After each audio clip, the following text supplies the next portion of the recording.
it's Michaela here. I wanted to give you a few quick tips about the invitation process and what I have found that I think are some quick little tips that are going to help you when you're inviting people to join you and you're doing that. It probably is not going to all flow together. It's just going to be some quick tips that I can give you to help you see success. So, first off, you can only reap what you sow. So there is no shortcut. So plain and simple, every single day you need to be planting seeds. You need to be forming relationships. You need to be nurturing relationships. You need to be talking to people every single day. Because you don't just plant a seed and harvest it the next day, right? Like, it takes time to nurture and to grow and gain trust and have a loyalty. But plain and simple, if you're not sowing, you're not reaping anything. Be genuine when you're talking to people. Take the time to get to know them. Develop a loyalty. I have a girl I have never really met. She's done a few of my clean eating groups, and she's told people that are other coaches that she has a loyalty to me. She believes in me, and she has this relationship with me. And even though we've never really communicated outside of Facebook, she feels that connection with me.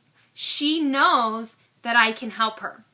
So take that time to nurture it and really cultivate these relationships. Now, here's the thing. If you're doing this every single day, you're never going to be that pushy salesperson because you're consistently creating these relationships and they're growing. And so at the end of the month, you're not scattering to find people to join your groups because you have already, planted that seed and have nurtured it to grow, and so that now you can, reap the benefits and you can help those people.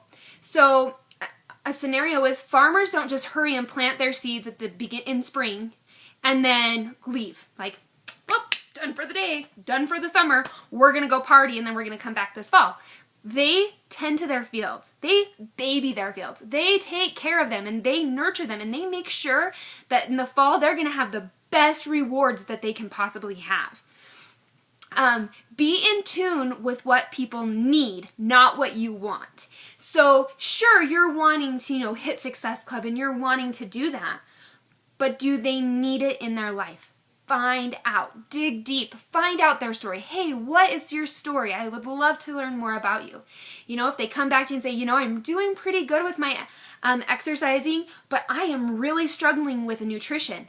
That's when you can talk to them about, hey, I know you mentioned you struggle with that. I may have a solution for you. Have you heard of the 21-Day Fix? Have you heard of Shakeology? Offer what they need, but listen to them first. If you do that, then you will know when the right time to harvest will be. So when you're building relationships and you're forming with them and you're finding out about them and what's going on, and you've built this relationship, you're going to be able to know and read and just feel it out to know when the right time is to invite them. Because if it doesn't feel right, it's probably not the right time. But also, don't stifle yourself, hold yourself back.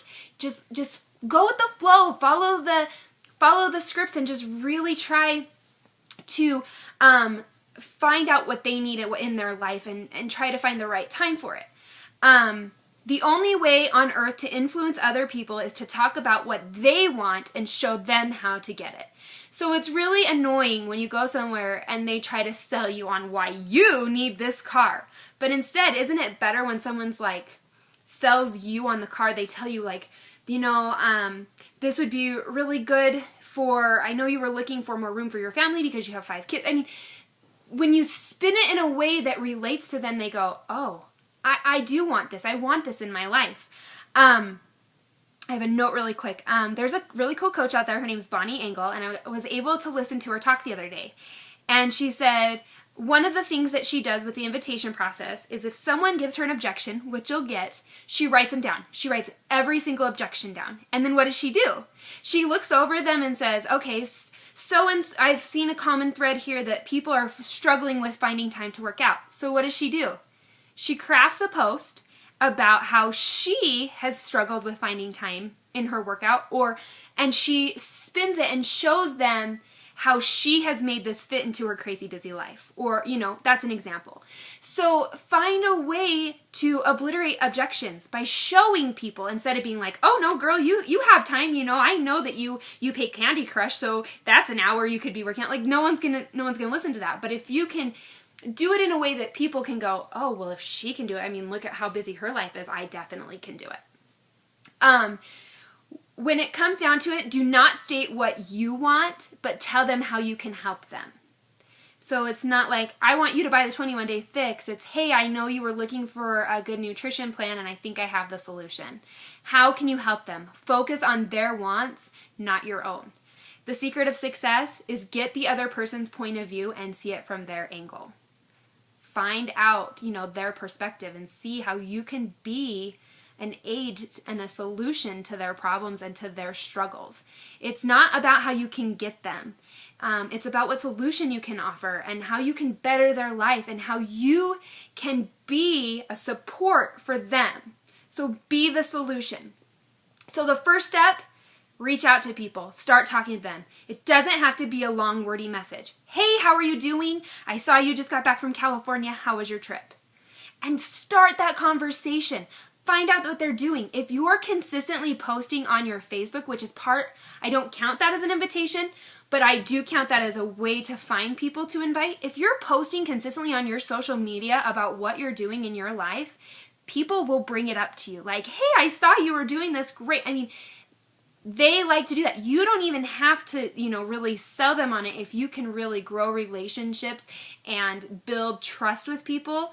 Because that's what it comes down to, is people aren't going to follow you unless they can trust you. And so these messages right out of the gates are crucial for making sure that you're connecting with them so that eventually you can help them.